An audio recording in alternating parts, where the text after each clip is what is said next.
Jakob. Please continue and tell me more about Auschwitz.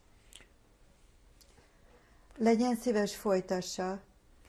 Meséljen tovább Auschwitzról. Auschwitzról nagyon pici, rövid epizódokat, amit fontosnak találok. Egy.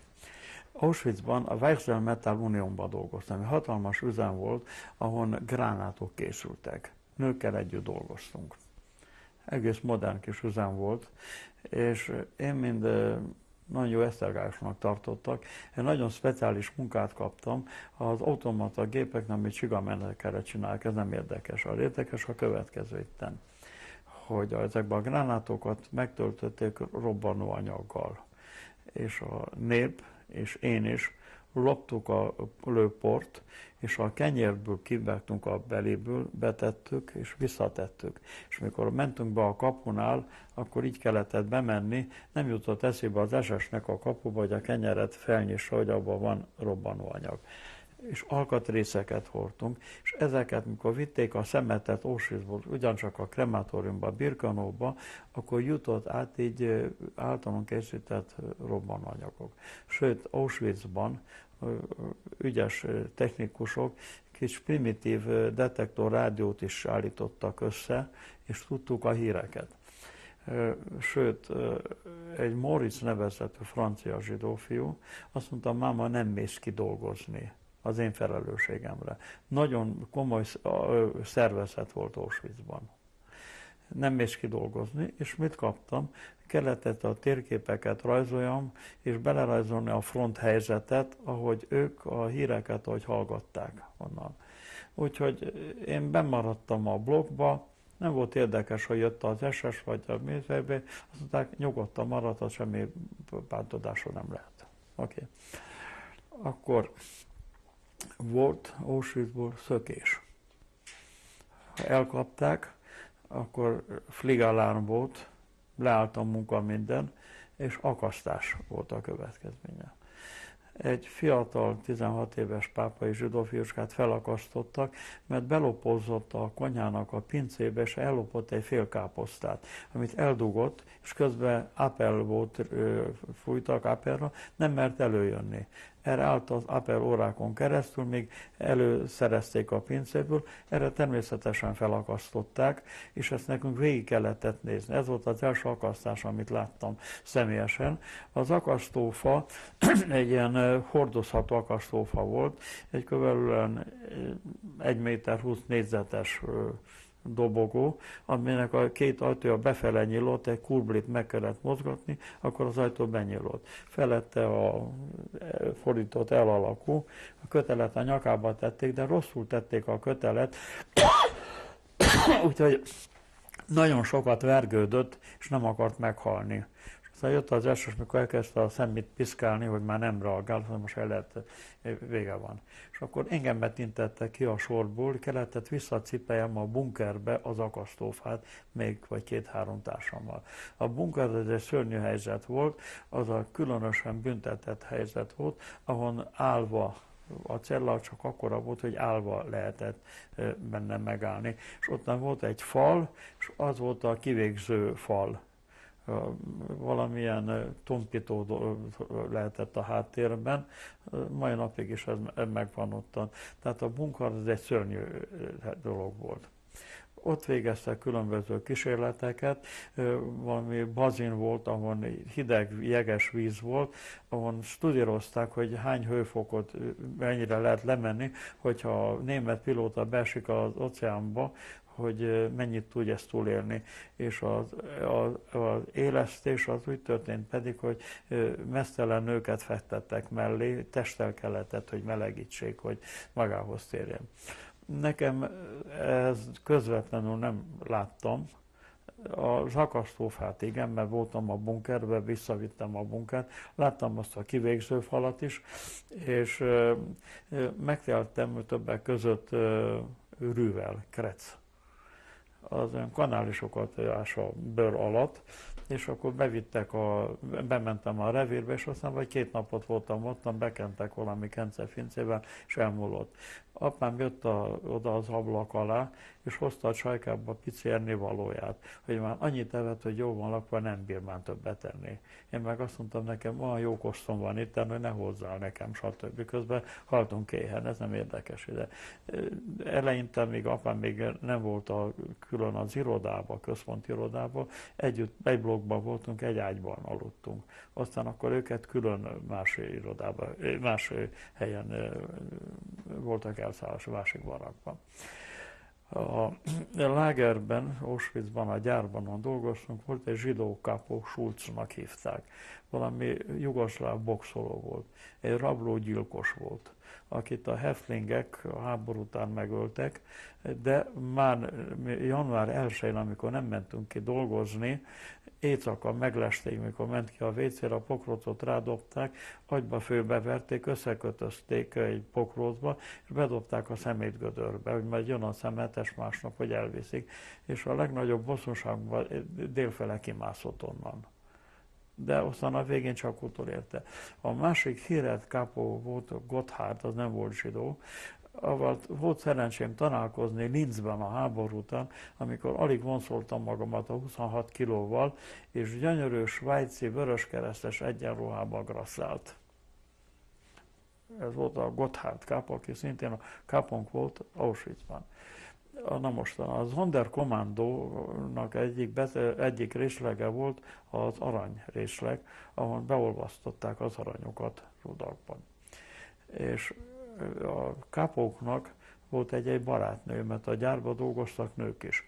És akkor mivel kedveskedett, egy kis medáliont, egy gyűrűt, és nekem hozták az aranyrudat, hogy csináljam, ékszerész lettem a gyárban. Vettem az aranyrudat, befogtam az esztergapot, egy fúróval kifúrtam a lyukat, ment a forgás, nem számít, hogy arany érdekelt engem.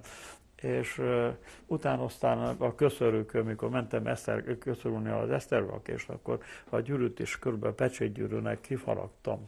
Ugye, általában pecsétgyűrűket is gravírozva a nevet, és akkor beültem a WC-re, és ottan aztán gravíroztam bele. És éppen állott az esztergapad, és jött az SS főnök és a német mester, hogy áll az esztergapad. Hát mikor megláttam őket, akkor tudtam, hogy vége van, nem meglátnak ilyesmit nálam. Hát gyorsan bejtettem a budiba. És a vésővel pedig, was machst du hier? Mondom, hát a körmömet pucolom ki. De hát ez nem használtam meset, de nem találták meg nálam. Mikor az ebédszünet volt, hogy beállították ilyen patkó karjóban a népet, hozták a práloló masinát. Ez olyan volt, hogy a lábba be volt fixálva, és rá kellett feküdni így derékből. Ott lekötötték az embert, és akkor két hajcsár, egyiknek volt egy vastag kusánkja, másik egy ostolszerűleg, és akkor kiadták, hogy 25 vagy 50-et. A 25 az még kibúrt, az 50 az biztos halál volt. És mikor kiállítottak az egész nép előtt, ugye, akkor is már lesújtsanak, abban a pillanatban szaladt a német mester, álljon meg a menet, mert hogyha ezt kikészítettek, akkor az egész automata vonal leáll, mert ezeket a csigameneteket nem tudja más csinálni, többbekezéses csigamenet volt, hogy kiszedtek innen. Volt sokszor, hogy már a kínok, szenvedéseket nem bírta, amikor neki ment a villanykerítésnek, hogy már egyszer vége legyen, a többi. Akkor érdekesebb jelenségeket, amiket nem akarom mostan hosszúra nyújtani. Szelekció. Jövünk be, a kremátorium telefonál, hogy nincs nyersanyag. Mert csak arra volt Auschwitz, hogy ha nem jön a transport, akkor volt honnan venni nyersanyagot. És addig, amíg sorra kerül, addig dolgozzon. Tehát azért, akinek még volt ereje, azt dolgoztatták, de az nem volt érdekes, lehetett világhírű Einstein, akkor is, ha kelletett ember, akkor csak darabszámban ment. Ugye? Tehát jött az, hogy nincs anyag, szállítsanak. Ugye? Akkor jött a szelekció, és persze úgy szólt a mese, hogy a muzulmánok, akik már legyengültek. Tehát a fene éjszaka unta az SS a dolgát, nem nagyon nézte, csak intett félelmosan végszerint. Engem mert kiintett, előttem ment apám. És mindig én utána jöttem, hogy egyszer ő meneküljön meg. És figyeltem a tempóját, hogy a rutint, hogy csinálja. És a rutin úgy volt, hogy apám átmegy, de rám már lesújt. És engem már tudtam, hogy én arra kerülök, de megszöktem előle. és mindegy őrült futott utánam, de én mesztelenül voltam, és már a másik végén jöttek ki az emberek, közéjük vegyültem. Leadott vagy 2-3 lövést, de nem tudta, hogy ki volt. És én gyorsabban futottam. Egyik franciának a sarkát egy picit eltalálta, és oda mentem hozzá, hogy mondom, miattam történt. Örvendek, hogy ennyivel sikerült az életedet megmentetted. Tehát voltak ilyen kisebb szórakozási lehetőségek. Na aztán az történt, hogy loptuk a gyárból a robbanóanyagot, elkapták, és akkor aztán csináltak nem az egyén akasztófát, hanem egy hosszú rudat, és egyszerre akasztották, és emelit, és kirúgták alóla. És emlékszem, egy nehánynak az utolsó szava, amikor volt, egyik elkiáltotta, es lebe die Sozializmus, es lebe die Freiheit, ilyen a szabadság. A másik azt mondta, Stalin wird kommen, Stalin el fog jönni, stb. Na aztán, ahogy jött a front közeledett, ugye, akkor légiriadó volt. Jöttek már a Stalin gyertek, világították meg. Már nyáron is voltak berepülések, ugye? Akkor a légbalonokat engedtek fel, stb. Ilyenkor aztán a riadó volt. Ja? És az esősek bújtak el, és mondom neki, gyere, nézd meg, milyen szépen repülnek a repülőgépek. Az esős magánkép Vorzink, soha nem akarom látni őket. Mi nekünk pedig öröm volt, arra vártunk, hogy mennél közelebb esen a bomba. Akkor esett le bomba a női lágerben. Akkor megértük azt, hogy a cigányokat, akiket kivégeztek, hozták a fiatal lányokat a fürdőbe, nem tudom, nem működött hozzánk fürdni, mesztelenül, stb. Sok minden mese van, nem tartozik most, hogy húzom a lényeget. Talán ott kéne folytassam az utolsó napok, mikor Auschwitzot evakuálják. Ottan kezdődik, hogy már jóval előtte el kellett tüntetni a nyomokat. Felrobbantották a kremátoriumokat, a gázkamarákat, de nem sikerült, megmaradtak romokban, de ott vannak mai napig is. Vannak felvételem, van a kremátorium gázkamarának a lépcsőn, stb. A lényeg a következő, hogy a dokumentumokat mágiaszámra égett, és apám is kellett kihordja a dokumentumokat, hogy elégesse. És azt mondta, fiam, gyere, segítsél, menekítsünk dokumentumokat, engem biztos nem fognak életbe hagyni, mert túl sokat tudok, de meg kell tudja az emberiség, hogy itt mi történt. Talán egyszer felelősségre fogják őket vonni. Gyere, segíts, hogy lopjuk a dokumentumokat. És akkor én is beálltam, mint az irodához tartoznék, és a csikos köpenyem alá, amit apám ideadott nekem dokumentumokat, meg ilyen könyveket, ahol a kivégzések nyilvántartása volt, vagy a transportok jöttek, mentek, a köpenyem alá tettem, és az SS 2 oldalt kísért, de mondtam, megyek pisélni, és jövök mindjárt vissza. És akkor bementem a legközelebbi barakba, 15-ösbe, illetve blokkba, nem barak volt, és akkor tudtam, hogy nem fognak fűtetni, és bedugtam a kéménybe őket, hogy majd megtalálják ottan. És majd erre aztán rátérek, hogy erre 68-ban sor került. Tehát most csak ott tartunk, hogy Auschwitzot evakuálják. És akkor éjszaka elindították a sorokat, mi is sorra kerültünk, kaptunk egy konzervet, lehetett egy olyan kiló majdnem, valami marhahús volt az SS raktárból, és kaptunk talán egy fél kenyeret, ebben indítottak útnak. És elindultunk, nekem volt egy vacak facipőm, apámnak pedig lejött a talpa valami bakancsáról, és elindultunk éjszaka, írtozatos fagy volt, január 19-én, és nem sokat, mikor mentünk, már láttuk, hogy vörös a hó, vér. Körülbelül hány ember indult ezzel a menettel?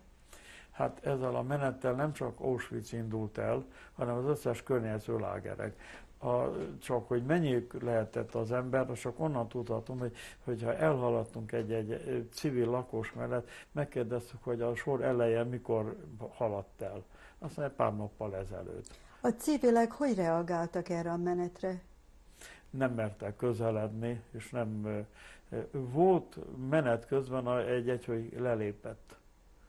De a fákon akasztott emberek voltak, mert próbált lelépni. De a civilekkel, de egy kivétel volt. Merisosztró állomás Csehszlovákiában, ahol több időt állott a nyitott vagon, jöttek a vasutasok reggel a munkába, és az ozsonájukat bedobálták a vagonba nekünk. Hol volt ez? Merisosztró, az valahol Kelet-Csehszlovákia, ottan azelőtt valamivel vagoníroztak be bennünket. Ha van kérdés, ha nem folytatom. Folytassa. Oké. Tehát elindult a menet, nem sokára rá már láttuk, hogy piros a hó, és az SS-ek pedig oldalt kísértek bennünket. Puskája, automatája és gránátja is. És mi volt? Az emberek kezdtek kidögleni, nem bírtak. És oda ment az SS-nek, hogy nem bírok tovább menni. Akkor oda tett még kettőt, hogy segítsétek, mert nem bír menni. Hát ő magát se tudta, úgyhogy akkor 3-an estek le. És akkor mind a 3-at lepufintotta, mert nem tud jönni. Élve nem maradhatott le a sorból. Tehát, hogyha az illető pedig oda ment, hogy hát látta, hogy már gyengén, vagy nem nagyon húzza, és könyörült, én még bírok menni. Aki akart élni, azt megölt, aki meg akart halni, azt nem engedte meghalni. Meddig tartott ez a menet? Hát ez a menet, tudom, hogy egy hosszú menet után megérkeztünk, hogy valami, nem tudom, ilyen Königskirchen faluba vagy községbe, és oda bevittek bennünket valami egy ilyen gazdasági udvarba. És estétől reggelig ott maradtunk.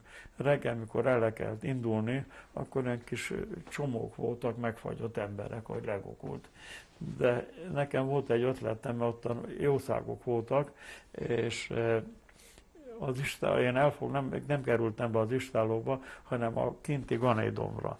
És addig túrtam a ganét, ameddig én és apám állva bele tudtunk állni a ganédomba. És az olyan jó meleg volt, olyan volt, mint egy valódi szauna gőzfürdő. Büdös volt, de ott életre keltünk, még a többiek meghaltak ottan. Persze, mikor onnan tovább indítottak, mert ott széna, szalmak azzal, akkor a vasvillával szurkáltak, és nem megbújt el valaki. De? És onnan aztán vittek még egy darabig, aztán láttuk, hogy mentek személyvonatok, gondoltuk, hogy biztos ottan még él valaki a családból, viszik a családtagjainkat személyvonattal, ami hiú ábránd volt. Aztán betettek ilyen nyitott marhavagonokba, persze ennivaló már nem volt, de még volt valami morzsa a köpenyünkben, azt a morzsát abba üres bádogdobozba belettem, hóval kevertem, és azt szopogattuk. De annyit tettek be a vagomba, hogy állni se tudtunk. És amelyik gyenge volt, az leesett. És az erősebb, az rákerült. És az azt mondta, állj fel, mert megfulladok. Ilyen nem volt, mert neki sem volt erre, hogy felálljon. Úgyhogy a vagon aztán kezdett mind ürülni, mert csak úgy fogtuk és dobáltuk ki őket. És szivakodás volt. Az SS ült a nyitott vagon felett, felöltözve téliesen, és röhögött a markába, hogy na, ilyenek vagytok ti, hogy egymást tölitek meg. Ja? Röhögött rajta. Szóval így aztán menekeltünk, nem tudom mennyi időn keresztül, még megérkeztünk egy éjszaka Mauthausenbe. Onnan ki, és mentünk vagy 2-3 kilométert fel egy dombon, a hegyre, és megint láttunk egy gyönyörű szép lágert, hatalmas kők, falakkal körülvéve, ez volt a Mauthausen. Erről mostan kell beszéljek a Mauthausenről. Bár nagyon rövid, de lényeges. És pedig volt a kőkerítés, és volt a villany, és a kettő között volt egy ilyen hézag. Oda kergettek be bennünket. Tehát nem a lágerbe sétáljunk. Csak a kerítés és el közé kerültünk. És akkor azt mondták, hogy jelentkezzenek a Reichsdeutschok, foglyok, akik jelentkeznek a Volkszdeutschok, akik akkor jelentkezzenek, akinek van dollárja, akinek van ékszere. Ja.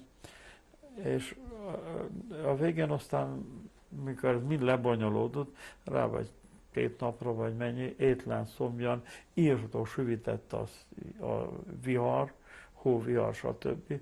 Ott fagytunk meg. Végre mi is egyszerű zsidók sorra kerültünk. Körülbelül mennyi ember érkezett Mauthausenbe?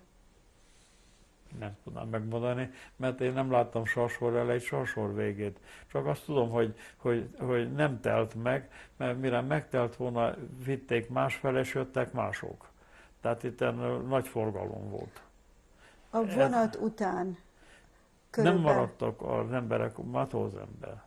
Mert Mauthausen központ volt, mint Auschwitz, és vitték tovább más lágerekbe. Hát én ezt nem tudnám megmondani, hogy mennyi jött és mennyi ment. Ez olyan volt, mint egy vízfolyás. Na végre sorra kerültünk mi is, a zsidók. Olyan zsidók, akiknek már nincsen se dollárja, se ékszere. És le kellett menni egy pár lépcsőn a fürdőbe. Akkor úgy éreztem, hogy a testem olyan, mint egy szita, ami tele van lyukakkal, és a szél, a vihar keresztül megy rajtam. Ez egy szörnyű érzés volt. Bevittek a fürdőbe, a föld alatt volt, elaludt a villany, és akkor már lélegzettem, mert tudtam, hogy ottan néha gáz szokott jönni víz helyett. És egyszer csak meggyulladt a villany, és víz jött. Valami áramszünet volt, de mi azt éreztük, hogy a gázkamarában vagyok. Utána természetesen újból szörtelenítettek bennünket, utána megint megnézték, hogy van-e aranyfogunk, mert ha volt aranyfogat, azt mindjárt agyonütötték, mivel kell az arany egyének. Tehát azt mindjárt leltárba vették, hogyha volt aranyfoga, az biztos halált jelentett. Na és onnan aztán kijöttünk úgy vizesen, meztelenül, végigfutni a lágeren, és bevittek egy barakba. Apámmal együtt, a barakban, amikor már megtelt, hogy egymás mellett állva fértünk csak el, azt mondták, most jöjj éjszakát lefeküdni. Hát aztán próbálj lefeküdni, hogyha tudsz ott, stb. És akkor ez volt úgynevezett karanténláger, ez külön drótkerítéssel volt elkerítve. Ottan a kivégzési módszer a Steinbruch volt. Ott lenne a szakadékban kőfejtés volt, kőbánya. És akkor dobálták le az embereket, mire leérkezett, már össze volt izélve. Tehát ottan nem kellett a gázt prédálni, mert a Steinbruch jobban végezte a dolgát. De nem sokat voltunk ottan, hanem felraktak bennünket, és elvittek Mauthausenbe, Tirolba, illetve Ebenzébe. Tehát Mauthausenbe csak vagy 2-3 napot lehettem, 4 napot. És elvittek a Tirolba, Ebenzébe. Hát itt maga a természet is már ellenünk volt. Magas hegyek közé volt a tó, az Ebenzé tó. Délelőtt valamit 11 óra fele, mikor a hegy felől megjelent a nap, majd 2 óra után már ment le, és a láger lent volt. Barakokban voltunk, ottan pedig a gyilkolás úgy történt, nem kellett oda se kőbánya, nem kellett se gázkamara, hanem a blokkerszerek maguk öltek. De úgy, hogy naponta egy pár embert agyonütött. És a szilácsiai zsidó férfiaknak nagy része oda került. Talán 2-3, amik életben maradt, a többiket a blokkerszerek ölték meg. Kik voltak ez a blokkaltesztő? Milyen nemzetiségűek voltak? Nem zsidók. Nem zsidók. Lehetett lengyel, vagy lehetett valamilyen Verbrecher kriminálok. Meg kell jegyeznem, hogy a Auschwitzban a blokkelterünk, Dombrovszkinak hívták, egy nagyon-nagyon rendes, emberséges volt. Kiválóan rendes ember volt. Zsidó ember volt? Nem volt zsidó. És általában a Auschwitzban a blokkerszerek rendesen viselkedtek. De itten egytől egyig gyilkoltak. És a másik gyilkos pedig a kutyák voltak, az SS kutyák, akik 2 lábra emelkedett és elharapta a gégédet, ha nem állt el jól sorakozva, vagy minden csekéségért. Végig szagolta a sort, és a gégédet kapta el. Úgyhogy itt ebben a koszt valamivel jobb volt.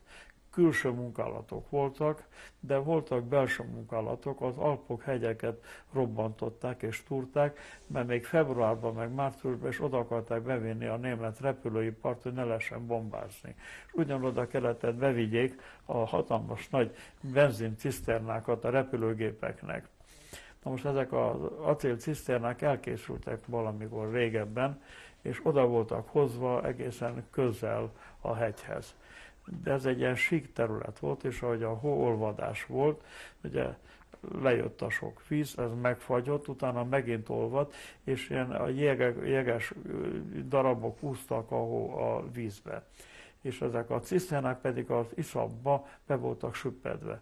Most ezeket kellett gurítani, gondolom egy olyan 150 métert, vagy 100 métert, nem tudom pontosan, egészen a vasúti vágányig, ott egy ilyen speciális vágányt odaépítettek, és ottan pedig valami kerekeket raktak elé, és be kellett taszítani a hegybe. Majd ebbe kerülnek aztán majd az üzemanyag a repülőknek. Hát most hogy lehet ezt gurítani? És egy ilyen hatalmas tiszakon, mint egy vagon. Úgyhogy a zsidók bemennek a jegesvízbe, idáig vagy ellepi, és nyomja. De ha nem megy, akkor mit csinálnak? Gázt adnak neki, hogy a kápó vagy az SS a ciszterna tetején van, és úgy gurul ő lépked, és onnan aztán gyúrja a korbáccsal. Vagy hogy egy kicsi szárazabb helyen van, akkor hátulról a kápók verik az embert. Én is, apám is gurítgattuk, és hogy az ostorcsapás, a korbácsok mentek állandóan az ütések, ugye, akár gurult, akár nem gurult, akkor apám mindig középbe állt, hogy ne találjon el engem. Én pedig versenyben állottam, hogy őt ezt ne találják el. Ez megint egy szörnyű, amikor hogy védi az apa a gyerekét, a gyerek az apját. Ugye? És az történt, hogy sajnos, mikor a barakba beosztottak bennünket, akkor pont velem telt meg a barak, és apám egy másik barakba került. Más munkára vitték.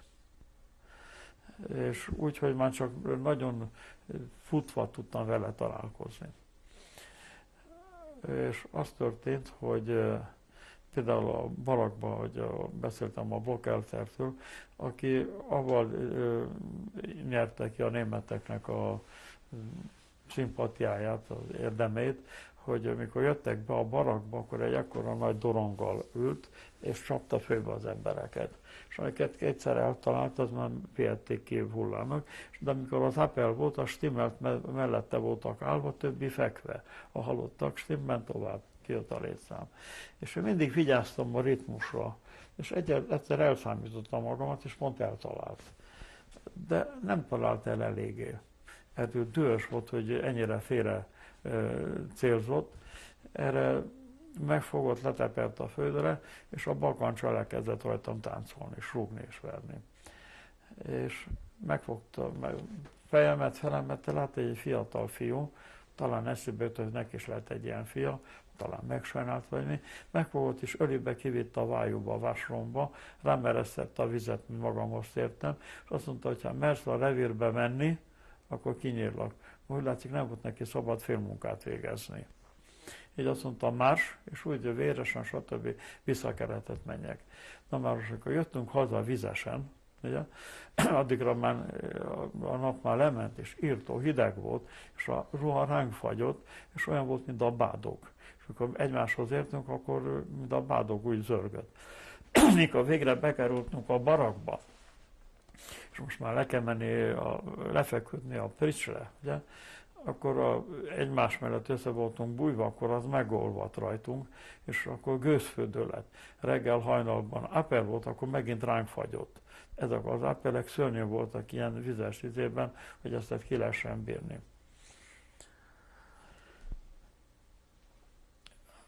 De most már mi történt? Egyszer csak jöttek, csak futtában mondom, mert akarok a végéhez közeledni.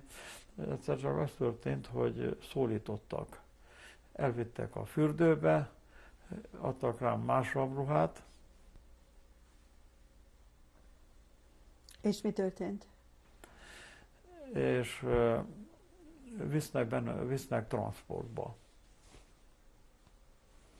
Coming to the end of tape number 4.